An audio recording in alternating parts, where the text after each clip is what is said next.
전국 시대를 통일한 일본의 도요토미 히데요시. 거기에 만족하지 못하고 천하의 야욕을 이루기 위해 눈을 돌리게 됩니다. 그렇게 1592년 임진왜란이 발발하게 되죠. 부산에서 파죽지세로 북진에 올라오는 일본군을 보고 깜짝 놀란 우리의 임금 선조는 재빨리 도망가게 됩니다. 개성 평양을 거쳐 명나라와 맞닿아 있는 의주까지 도망가게 되죠. 사실 그동안 선조는 세자 책봉을 미루고 있었습니다. 선조의 중전 의왕후는 아들이 없었고 후궁의 자식들, 즉 정통성이 없는 서자들만 있었기 때문이죠. 선조는 본인의 아버지가 정통성이 없는 것에 대해 항상 컴플렉스였기에 오랫동안 세자 책봉을 미루어왔지만 이번엔 상황이 달랐습니다. 의주로 가기 전 평양에서 다급하게 서자 광해군을 세자 책봉하게 됩니다. 광해, 너를 세자로 임명한다. 나는 저 북쪽의 끝 의주로 갈 것이다. 나 대신 전국을 부탁하마. 그렇게 총알바지 광해군을 하나 세워놓고 저 멀리 북쪽 의주로 도망을 갑니다. 여차하면 나라를 버리고 튀려고. 굉장히 생존력이 강한 왕이었죠.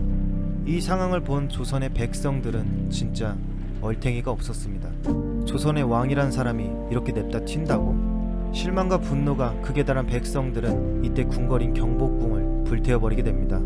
얼떨결에 세자가 된 18살의 광해군은 정말 다행히도 영민했던 인물이었고 본인의 지지 세력인 대북파와 함께 임진왜란에서 적지 않은 활약을 하게 됩니다.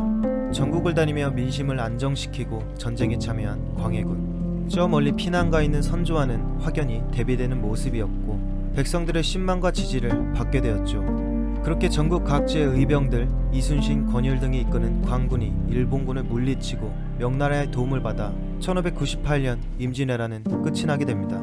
그리고 다시 재빨리 복귀한 우리의 임금 선조. 더 어이없게도 백성들이 임금보다 세자를 더 좋아하니까 그는 광해군을 칭찬은커녕 질투하게 됩니다. 귀엽죠? 그리고 1600년 선조의 왕비 의인왕후가 돌연 죽게 되고 선조는 새로운 왕비로 임목왕후를 선택하게 됩니다. 당시 선조의 나이는 51세, 임목왕후는 19세였죠. 근데 하필 이 임목왕후가 아들 영창대군을 낳게 됩니다. 그는 정통성 있는 적자였고 내심 광해군을 미워하던 선조는 영창대군을 세자로 책봉하려는 시도를 몰래 하게 됩니다. 광해군의 스트레스는 이만저만이 아니었죠. 그러나 1608년 지병이 악화된 선조는 본인이 얼마 남지 않았던 걸 알게 됩니다.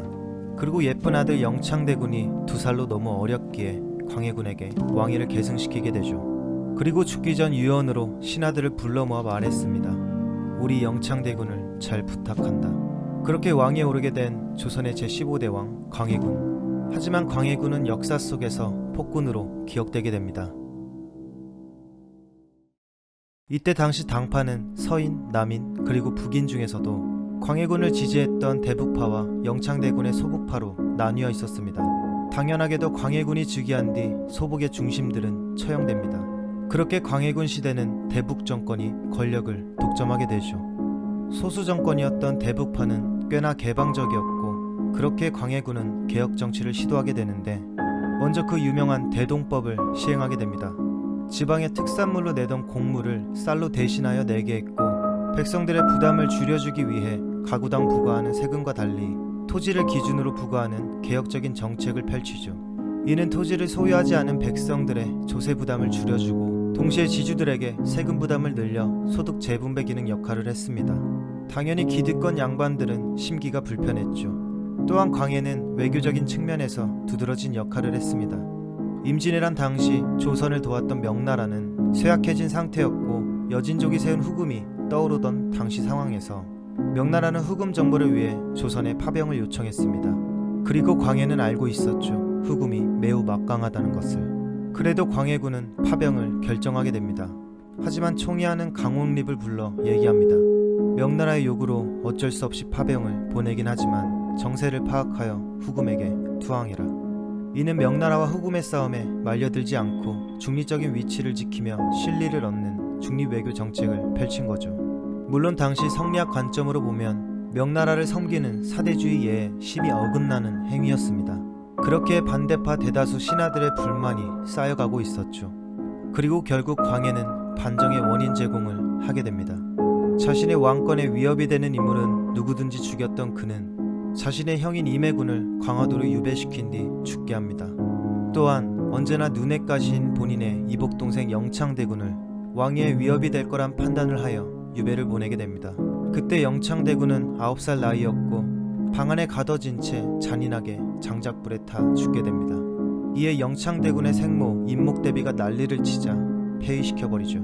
이 와중에 광해의 무리한 궁궐 사업으로 백성들의 민심이 돌아서게 되고 결국 반대파였던 서인들의 반발을 불러일으키게 됩니다. 은혜로운 아버지의 나라의 명나라를 배신하고 야만적인 오랑캐 놈들이랑 교류하다니 엄마를 폐위시키고 동생을 죽이는 부도덕한 패륜 정권. 1623년 결국 서인 정권은 훗날 인조와 손을 잡고 쿠데타를 일으키게 됩니다.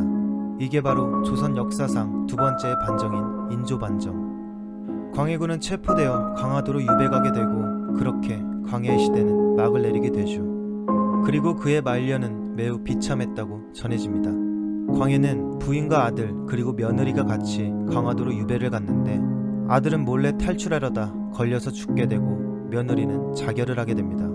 이를 본 부인은 화병으로 세상을 떠나게 되고 광해는 혼자 쓸쓸히 18년간의 긴 유배 생활을 더 보내게 됩니다. 유배지에 데리고 가는 관리가 광해군을 아랫방에 묵게 하는 모욕을 주고 심부름하는 나인이 영감이라 부르며 멸시하기도 했죠. 세자 시절 전장을 누볐던 성군의 모습부터 폭군으로 전락하여 폐위되기까지 굉장히 파란만장한 인생을 살았던 광해군. 그렇게 1641년 귀양생활 18년 만인 67세의 나이로 쓸쓸하고 비참하게 죽음을 맞이하게 됩니다.